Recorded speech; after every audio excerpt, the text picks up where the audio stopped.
Brigada Balita Nationwide.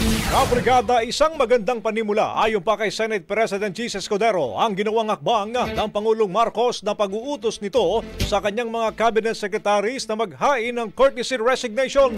Pinayuhan pa ni Escudero ang Pangulo na ilayo ang kanyang sarili sa mga kalyansa nitong sumisira sa kanyang magandang plano para sa mga Pilipino. Sa kabilang banda, mga kabrigada, wala raw nakita ang dahilan si Senate President Pro Tempore Jinggoy Estrada para mabahala ang publiko sa binitiwang direktiba ni Pangulong Marcos. Ani pa ni Estrada, karapatang gawin ito ng Pangulo dahilan sa diskresyon niya na ito base pa sa konstitusyon.